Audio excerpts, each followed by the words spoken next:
Something is fighting your peace, something is resisting your progress, and it's not ordinary.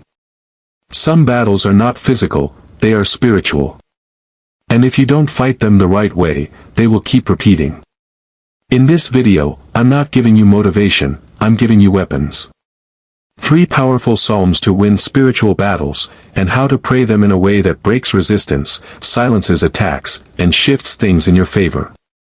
And this is where it begins, because victory is not for the loud. It is for the spiritually armed.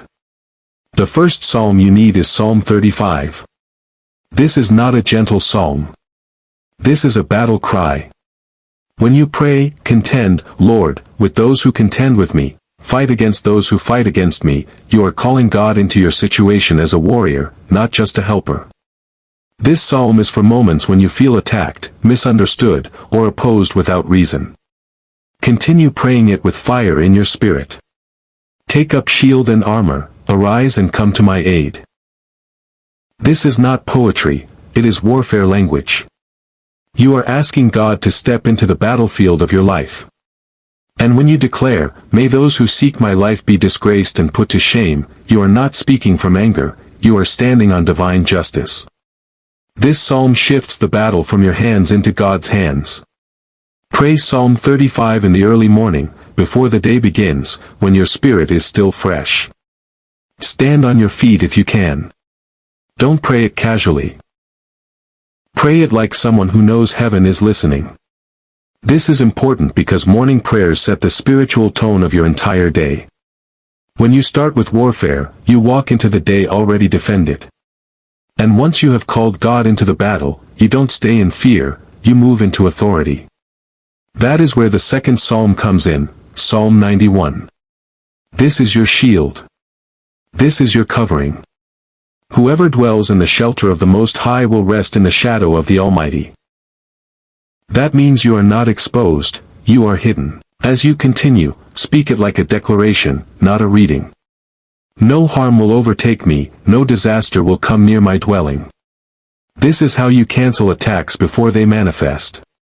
He will command his angels concerning me, that means you are not alone, heaven is actively involved in your protection. Pray Psalm 91 in the afternoon or whenever fear tries to creep in.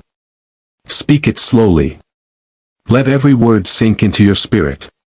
This psalm builds a spiritual wall around you. It doesn't just react to attacks, it prevents them. That is why it is powerful. You are not waiting for evil, you are blocking it. And as protection is established, something begins to rise inside you, confidence. Not in yourself, but in God's power working through you. That's when you step into the third psalm, Psalm 144. This is the psalm of trained hands and victorious outcomes. Praise be to the Lord my rock, who trains my hands for war, my fingers for battle. That means you are not weak. You are being prepared. You are being equipped. Even the battles you have faced, they were training grounds, not punishment. Keep declaring it, He is my loving God and my fortress, my stronghold and my deliverer. This is where victory becomes real. You are no longer just praying, you are standing as someone who knows they will win. Pray Psalm 144 at night before you sleep. This is powerful because the night is not empty, it is active. As you release this psalm before bed, you are handing over your battles to God while you rest. And while you sleep, God is working. Chains are breaking. Situations are shifting. Battles are being fought on your behalf.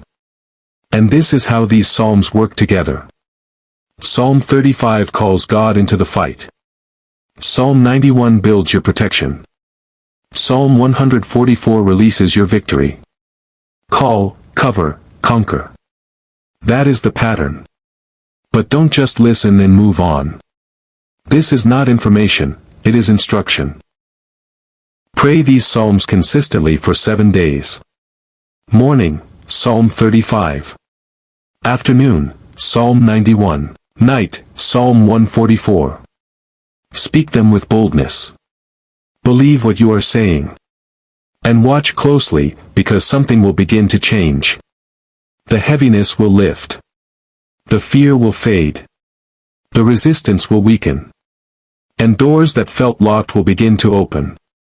Because spiritual battles are real, but so is victory. And victory is your portion.